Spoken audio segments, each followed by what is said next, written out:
Hello all of you, welcome back to my channel. मैं आज आप लोगों के लिए लेकर आ चुकी हूँ एक कलेक्टिव रीडिंग जिसका टॉपिक रहने वाला है what are the current feelings of a person. आपके जो पर्सन है, पार्टनर है, लव इंटरेस्ट हैं, उनकी करंट फीलिंग्स क्या है आपको लेकर हम ये जानेंगे।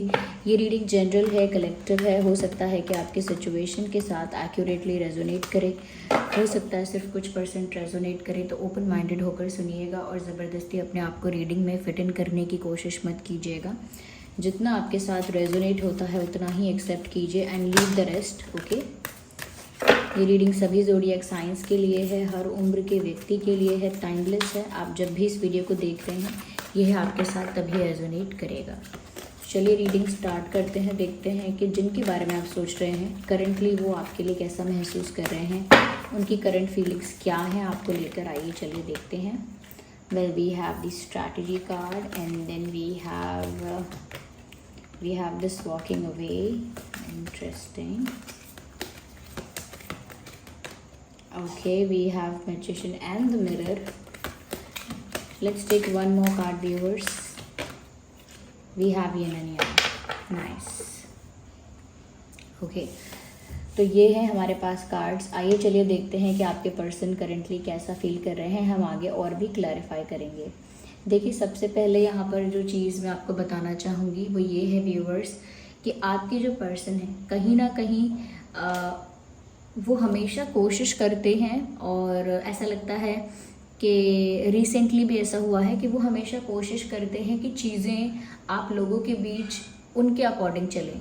यानी वो जैसा चाहते हैं, वो जैसा सिचुएशन को मोल्ड करना चाहते हैं, वो जैसा रिजल्ट आउटकम चाहते हैं, या वो जो भी कुछ करना चाहते हैं उनके अकॉर्डिंग हो जाए। कहीं ना कहीं वो ऐसा एक्सपेक्ट भी करते हैं और वो चीज़ों को अपने अकॉर्डिंग कंट्रोल करने की कोशिश बहुत करते हैं। तो कहीं ना कहीं ऐसा लगता है कि थोड़ा ज़्यादा लॉजिकली, प्रैक्टिकली और थोड़ा दिमाग लगाकर सोचने वाले इंसान हैं, बहुत ज़्यादा भावनाओं में बहने वाले इंसान नहीं हैं। मुझे लगता है कि ये ऐसे इंसान हैं जो ज़्यादा प्रैक्टिकल, लॉजिकल, रैशनल और ज़्यादा इंटेलेक्चुअल रहना पसंद करते हैं और हमेशा चीज़ों को अपने अकॉर्डिंग कंट्रोल करना, अपने अकॉर्डिंग कंट्रोल करने के लिए प्लान करना, स्ट्रैटेजाइज करना। They try to do that even in this connection also. तो उन्होंने इस कनेक्शन में, इस रिश्ते में भी बहुत सारी चीज़ें कंट्रोल करने की कोशिश की कि वो ये अपने अकॉर्डिंग संभाल सकते हैं, वो अपने अकॉर्डिंग संभाल सकते हैं, बट यहाँ पर ऐसा कुछ हो नहीं पाया। Whatever they try to do something else happen. मतलब उन्होंने जो भी करना चाहा उसका रिजल्ट कुछ और ही हो गया। यानी उन्होंने कुछ और रिजल्ट एक्सपेक्ट किया था और कुछ और हो गया। अगर आपके पर्सन ने कुछ किया है, चाहे साइलेंट ट्रीटमेंट दिया है या इग्नोर किया है या कुछ और एक्शंस और एक्टिविटीज़ किए हैं जो थोड़े से वियर्ड हैं, थोड़े से स्ट्रेंज हैं, या हो सकता है कि उन्होंने काफ़ी चीज़ें ऐसी की हैं जो उन्होंने एक्सप्लेन नहीं की कि उन्होंने क्यों किया, क्या किया, या क्या ज़रूरत पड़ी उन्हें ऐसा वैसा करने की। तो व्यूअर्स, यहाँ पर आपके पर्सन सोचते बहुत हैं कि वो ऐसा ऐसा करेंगे तो उसका आउटकम ऐसा हो जाएगा, उसका रिजल्ट ऐसा हो जाएगा, लेकिन ऐसा होता नहीं है। वो जो भी करना चाहते हैं उसका रिजल्ट कुछ और ही निकल आता है, तो कहीं ना कहीं उनकी जो आदत है कंट्रोल करने की या अपने अकॉर्डिंग चीज़ों को चलाने की, वो इतनी अच्छी आदत नहीं है, या फिर इतनी वर्क नहीं करती आप दोनों के बीच में। ऐसा कह सकते हैं कि वो चीज़ इतना वर्क नहीं करती कि वो अपने अकॉर्डिंग बार बार चीज़ें करने की कोशिश करें और बार बार उनका प्लान बैकफायर होता रहे। मुझे लगता है रिसेंटली भी इस सिचुएशन में ऐसा ही हुआ है। करंटली भी वो यही सोच रहे हैं, ऐसा ही फील कर रहे हैं कि मैं जब भी कुछ करने के लिए प्लान करता हूँ, करती हूँ, या जब भी मैं कुछ अपने अकॉर्डिंग करना चाहता हूँ, करना चाहती हूँ, हमेशा वो प्लान फेल हो जाता है, बैकफायर करता है, या फिर उसका जो आउटकम है, उसका जो रिजल्ट है वो कुछ और ही आ जाता है। जो मैंने सोचा भी नहीं था, कुछ और ही रिजल्ट, कुछ और ही आउटकम आ जाता है। तो कहीं ना कहीं यहाँ पर ऐसा लग रहा है व्यूअर्स कि ये जो इंसान है ये अब ये रियलाइज़ कर रहे हैं कि इनको ना चीज़ों को नेचुरली अनफोल्ड होने देना चाहिए। यानी कि जो चीज़ें अपने आप ही नेचुरली अनफोल्ड होंगी, जिस सिचुएशन को जो टर्न लेना है वो टर्न अपने आप ले लेगी। यानी कि जो बदलाव आना है वो अपने आप आ जाएगा। जब सिचुएशन स्टेबल होनी होगी, स्टेबल भी होगी। जब रोमांस बढ़ना होगा वो भी होगा, और जब कुछ और भी हो रहा होगा तो वो अपने आप ही होगा, जो डेस्टिनी में लिखा है उसके अकॉर्डिंग। ओके, तो अपने आप ही सिचुएशंस नेचुरली चेंज होती हैं, नेचुरली टर्न लेती हैं, नेचुरली ट्रांसफॉर्म होती हैं। उसमें ज़्यादा कंट्रोल कर नहीं सकते आप, नेचुरली होने देना ही अच्छा है। खुद से अगर पुश करेंगे, खुद से अगर ज़्यादा उसको फोर्स करेंगे, पुश करेंगे, तो वो चीज़ बिगड़ सकती है। यहाँ पर भी ऐसा लगता है बहुत ज़्यादा माइंड गेम्स खेलने के चक्कर में कहीं ना कहीं आपके पर्सन के बहुत सारे प्लान्स बेकार हुए हैं। बहुत ज़्यादा माइंड गेम्स खेलने के चक्कर में कहीं ना कहीं उन्होंने आप दोनों के बीच में एक फ्रिक्शन या एक डिस्टेंस बना लिया है, और वो नेचुरली आ गया है क्योंकि आपके पर्सन कुछ ज़्यादा ही माइंड गेम्स खेल रहे थे। इस वजह से ऐसा लगता है कि now they see that you are going away. उनको ऐसा लग रहा है जहाँ से वो देख रहे हैं। Okay, look at this picture, walking away का यहाँ पर मैसेज है। And even you can see this picture, someone is going out of the door और out of this gate.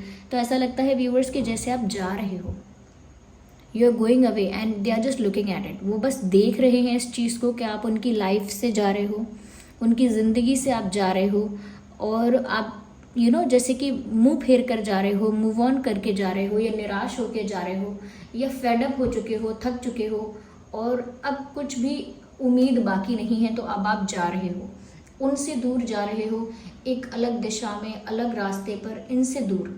Okay, अपने रास्ते जैसे आप अलग कर रहे हो और इनकी लाइफ से बाहर जा रहे हो।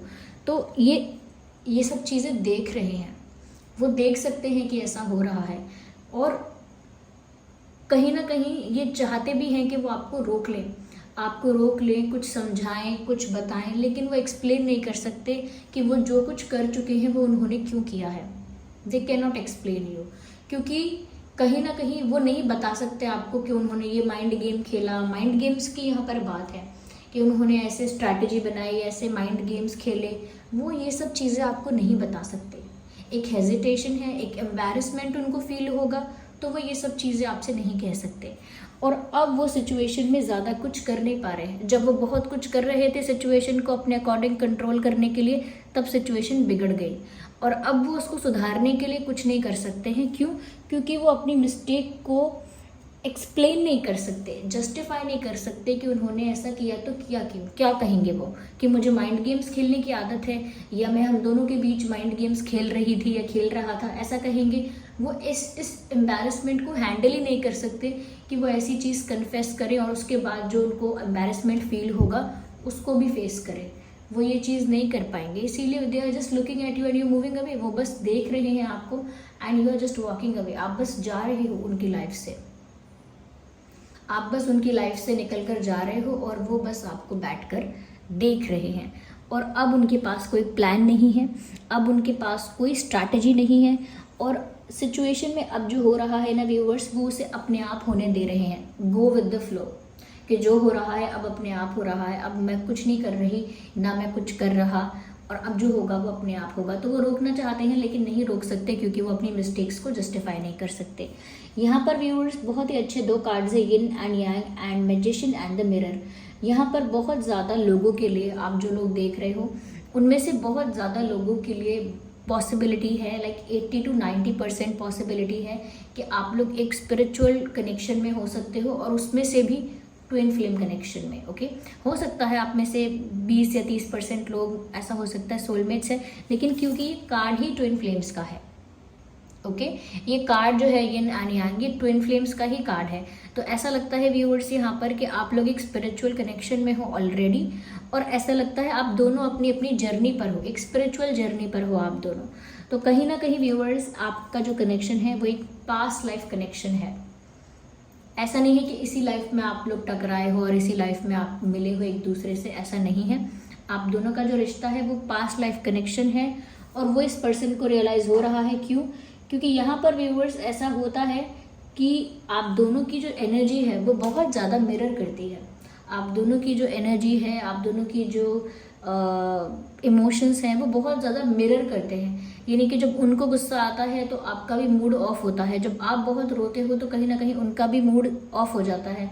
तो एक दूसरे के इमोशंस का, एक दूसरे की सोच का, एक दूसरे की हालत का, व्यवहार का दूसरे पर्सन तक वो वाइब, वो मैसेज पहुंच जाता है।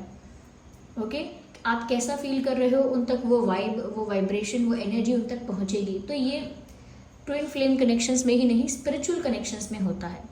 तो आप लोग एक स्पिरिचुअल कनेक्शन में हो, इसीलिए एक दूसरे को मिरर कर रहे हो। कहीं ना कहीं मिरर से यहाँ पर ऐसा भी है कि एक सेल्फ रियलाइजेशन और सेल्फ एनालिसिस की बात भी है। करेंटली ये इंसान खुद को एनालाइज कर रहे हैं, जो वो कर चुके हैं, जो उन्होंने किया, जो अब तक करते आए हैं, उसमें अच्छी चीज़ें थी, गलत चीज़ें थी, वो सारी चीज़ों को अब एनालाइज कर रहे हैं कि उन्होंने किस तरह के डिसीजंस लिए पास्ट में, किस तरह के एक्शंस लिए, क्या क्या किया जो उनको करना चाहिए था, नहीं करना चाहिए था। तो सब कुछ एनालाइज कर रहे हैं वो। Ignore the background voice. सब कुछ एनालाइज कर रहे हैं वो। यस और एनालिसिस करके उनको पता चल रहा है कि वो कहाँ कहाँ गलत थे, कहाँ कहाँ सही थे। क्योंकि जब वो एनालाइज करेंगे तभी उनको समझ में आएगा कि मैं कितनी जगह पर गलत था, कितनी जगह पर सही था। तो वो अब वही कर रहे हैं। अपने पास्ट की जो उनकी जो हिस्ट्री रही है, ये उन्होंने अब तक जो किया है आपके साथ, या वैसे भी जनरली उनका जो पैटर्न रहा है लाइफ में, अब वो हर चीज़ को एनालाइज कर रहे हैं और अपनी मिस्टेक्स को समझने की कोशिश कर रहे हैं, अपने गलत बिहेवियर, गलत पैटर्न को समझने की कोशिश कर रहे हैं, खुद को भी क्रिटिसाइज कर रहे हैं। ऐसा नहीं है कि खुद के बारे में अच्छा सोच रहे हैं, खुद को भी क्रिटिसाइज कर रहे हैं, अपने बारे में भी क्रिटिसिज्म कर रहे हैं कि मैंने ये गलत किया, मैं तो बेवकूफ़ था, मैंने ये किया, मुझसे बहुत बड़ी गलती हो गई जो मैंने ये बोला, वो किया, ऐसा किया। तो खुद को भी कहीं ना कहीं ये उस चीज़ में एनालाइज कर रहे हैं कि वो कहाँ कहाँ गलत है। साथ ही साथ व्यूअर्स यहाँ पर ऐसा भी लगता है कि क्योंकि अब वो कोई एक्शन नहीं ले रहे हैं, उन्होंने सब कुछ यूनिवर्स पर छोड़ दिया है, ये कह लीजिए किस्मत पर छोड़ दिया है, यूनिवर्स को सरेंडर कर दिया है, अपने डेस्टिनी के आगे सरेंडर कर दिया है कि अब जो होना होगा नेचुरली होगा, अब जो होना होगा अपने आप होगा। क्योंकि मैं बहुत कुछ करके देख चुका, बहुत कुछ करके देख चुकी, और मेरे सारे प्लान्स फेल हो जाते हैं, कुछ भी मेरे अकॉर्डिंग वर्क नहीं करता, सब कुछ बैकफायर कर जाता है, या फिर जो मैं चाहता हूँ वो रिजल्ट तो नहीं आता, कोई और रिजल्ट आ जाता है। तो अब मैं कुछ भी नहीं करने वाला, नहीं करने वाली अपने आप से। अब जो कुछ भी होगा नेचुरली होगा, जो जैसा डेस्टिनी में लिखा है, जैसा होना है, वैसा नेचुरली अपने आप होगा। तो यानी कि कोई भी एक्शन नहीं, कोई भी प्लान नहीं, कोई भी डिसीजन नहीं, अब वो बस चीज़ों के नेचुरली अनफोल्ड होने का वेट कर रहे हैं कि देखते हैं कि आगे क्या होता है। वो खुद भी रेडी हैं इस चीज़ के लिए कि देखते हैं आप अब आगे क्या होगा, आप लोगों का यूनियन हो पाएगा कि नहीं, भाग्य में लिखा है या नहीं, यूनिवर्स चाहेंगे या नहीं। तो कहीं ना कहीं वो पूरी चीज़ों को सरेंडर कर रहे हैं और सेल्फ क्रिटिसिज्म भी कर रहे हैं, सेल्फ एनालिसिस भी कर रहे हैं, और साथ ही साथ आपके साथ एक स्पिरिचुअल कनेक्शन भी फील कर रहे हैं। ओके और वो आपको जाता हुआ देख रहे हैं, लेकिन वो कुछ कर नहीं पा रहे, रोक नहीं पा रहे आपको, क्योंकि वो आपको रोकेंगे तो आप कुछ पूछ सकते हो, कुछ क्लैरिफिकेशन मांगोगे आप, और वो एक्सप्लेन नहीं कर सकते, जस्टिफाई नहीं कर सकते अपनी इन चीज़ों को, जो कि गलत है। ओके आगे और देखते हैं viewers, let's see more into this. देखिए ये दोबारा कार्ड आ गया, कितना स्ट्रांग है। Look at this picture and look at this picture, they both are the same. तो ये एक स्ट्रॉन्ग स्पिरिचुअल कनेक्शन है आपका इस पर्सन के साथ। मुझे ऐसा लगता है व्यूवर्स, कहीं ना कहीं आप दोनों के बीच ये क्लैशेस होना, आप दोनों के बीच इस तरह के डिफरेंसेस आ जाना, इस बात का सबूत है कि आप दोनों अभी अपनी अपनी जर्नी में अभी ग्रो नहीं कर पाए हैं इतना। आपको दोनों को ही मतलब इंडिविजुअली आप दोनों को ही बैलेंस्ड फॉर्म में आना पड़ेगा, यानी कि आपको ज़्यादा स्पिरिचुअली ग्रो करना पड़ेगा और अपने अंदर जो फेमिनाइन और मैस्कुलाइन एनर्जी है उसे बैलेंस्ड फॉर्म में लेकर आना होगा। ज़्यादा ओवर प्रैक्टिकल, लॉजिकल, रैशनल ज़्यादा नहीं हो सकते, और ज़्यादा ही इमोशनल, सेंसिटिव और सेंटिमेंटल ज़्यादा नहीं हो सकते। तो दोनों का बैलेंस होना चाहिए यहाँ पे, और वो बैलेंस अब तक मेंटेन नहीं हुआ है। आप बहुत ज़्यादा इमोशनल हो जाते हो व्यूअर्स, बहुत ज़्यादा, और ये अब तक बहुत ज़्यादा प्रैक्टिकल रहे थे। तो यहाँ पर व्यूअर्स ऐसा लगता है कि कहीं ना कहीं आप दोनों ही एक स्पिरिचुअल जर्नी में हो, और जब तक आप दोनों एक बैलेंस्ड फॉर्म में नहीं आते तब तक आप लोगों के बीच डिफरेंसेस तो होते रहेंगे, क्लैशेस तो होते रहेंगे, लेकिन आप लोग कंप्लीटली एक दूसरे से कभी सेपरेशन नहीं कर पाओगे, या कभी भी एक दूसरे को भुला नहीं पाओगे, क्योंकि वो करेंटली आपके साथ एक स्पिरिचुअल कनेक्शन फील कर पा रहे हैं। अगर आप व्यूअर्स इस समय दुखी हैं तो वो उस वाइब को फील कर पा रहे हैं, इसीलिए उनका भी मूड ऑफ है।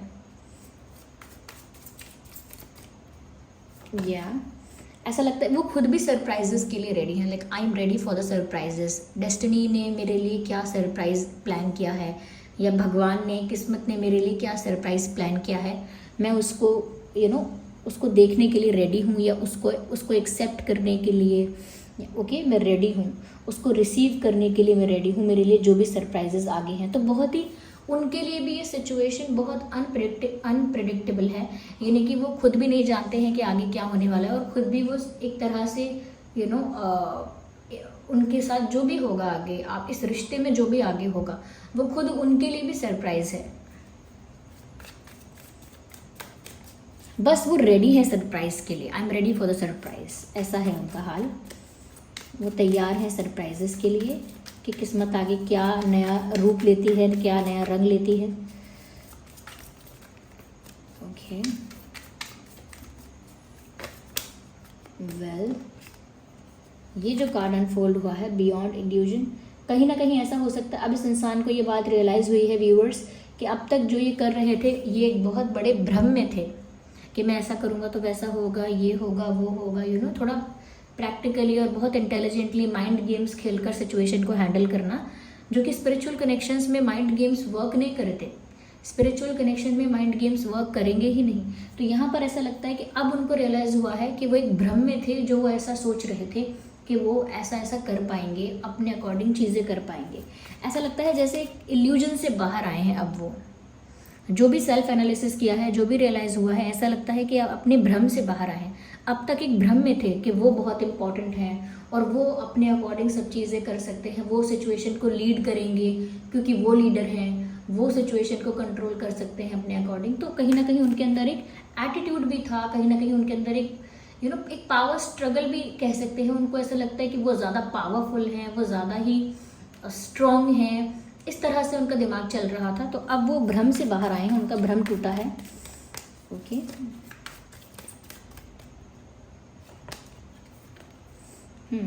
इनका बिहेवियर, लेकिन अगर आप जनरली नोटिस करेंगे, करेंटली अगर आप इनके बिहेवियर को नोटिस करेंगे तो इनका बिहेवियर बहुत सिंपल, कैजुअल और बेसिक दिखेगा आपको।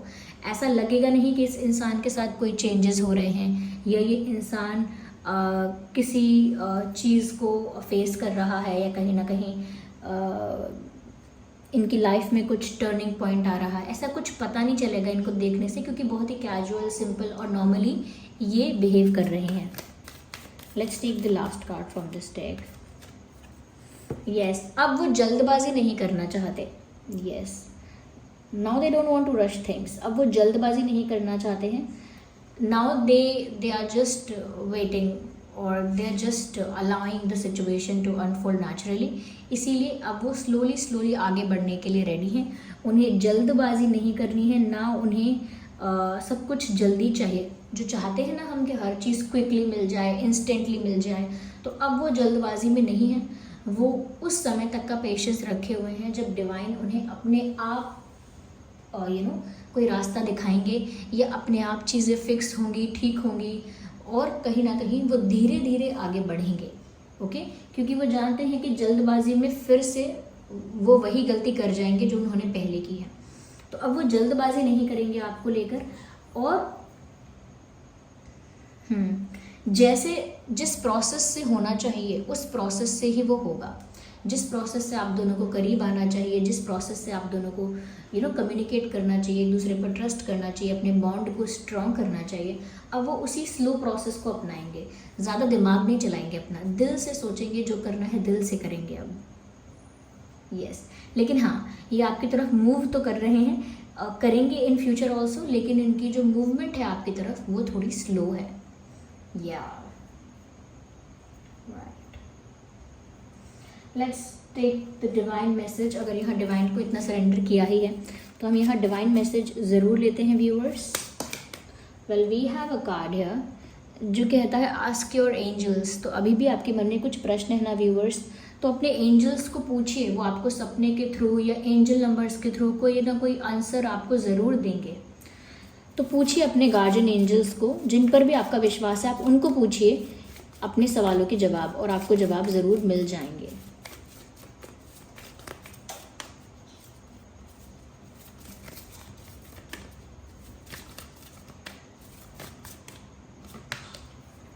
चूज़ अ न्यू डायरेक्शन। मुझे लगता है व्यूवर्स आप एक नई दिशा में बढ़ रहे हैं। डिवाइन मैसेज भी आपके लिए यही आया है कि आप एक नई दिशा की ओर बढ़िए। यू आर वॉकिंग अवे आप पहले से ही चीज़ों को छोड़कर थोड़ा साइडलाइन हो रहे हैं या अपने आप को थोड़ा सा एक अलग दिशा में लेकर जाना चाह रहे हैं, तो लेकर जाइए, वो आपके लिए अच्छा ही होगा।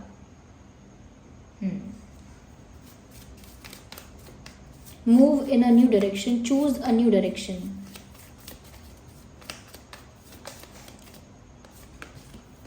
It's up to you viewers. अब आपको क्या करना है इस सिचुएशन में, वो आप पर डिपेंड करेगा। वेट करना है या सच में आपको एक नई दिशा की ओर जाना है, मूव ऑन करना है, एक न्यू डायरेक्शन में जाना है या नहीं, वो सब आपके ऊपर डिपेंड करेगा, because it is up to you. Okay, आपके ऊपर ही निर्भर करता है कि आप एक नई दिशा में जाना चाहेंगे या कहीं ना कहीं इनका वेट करेंगे, पेशेंस रखेंगे, मूव ऑन नहीं करेंगे, लेकिन अपने ऊपर फोकस करना स्टार्ट कर देंगे। Whatever you want to do, वो आप पर डिपेंड करता है कि अब आप आगे क्या करेंगे। यस व्यूअर्स, यहाँ पर कुछ इंपॉर्टेंट नंबर्स और डेट्स हो सकते हैं, वो है 8, 18, 28, ओके, 11, 21, 31, 1, 7, 17, 27, 2, 12, 22 एंड 5, 15, 25 और 3, 13, 23। ये कुछ डेट्स हैं, नंबर्स हैं जो आपके लिए इंपॉर्टेंट और रेलेवेंट हो सकते हैं। ओके, या okay, so this was the reading. चलिए मिलते हैं अगली रीडिंग में, तब तक के लिए आप लाइक कीजिए, कमेंट कीजिए, शेयर कीजिए, सब्सक्राइब कीजिए। Bye bye, love you all, take care.